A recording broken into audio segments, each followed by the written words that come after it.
శ్రావ్యను పెళ్లి చేసుకోమని బతిమలాడటానికి అహల్య గౌతమ్ ఇద్దరు కలిసి నందు దగ్గరికి వెళ్తారు.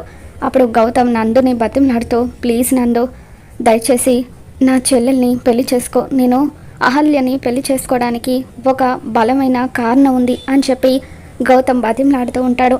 ఇక దాంతో నందు, నీకు నా చెల్లెలి కంటే నీ కారణమే ముఖ్యమైనప్పుడు నాకు కూడా నా చెల్లెలి కంటే ఏది ముఖ్యం కాదు అని చెప్పి అంటూ ఉంటాడు.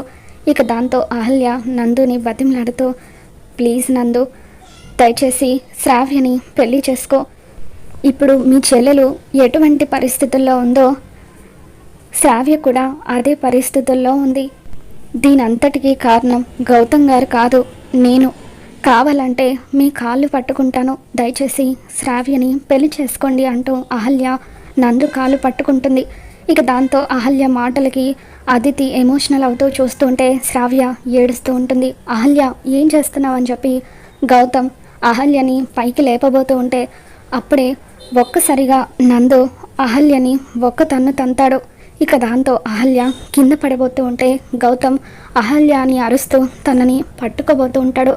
మరి రాబోతున్న ఎపిసోడ్లో ఏం జరగబోతుందో మళ్ళీ మన ఛానల్లో తెలుసుకుందాం. ఈ వీడియో మీకు నచ్చినట్లయితే తప్పకుండా లైక్ చేయండి.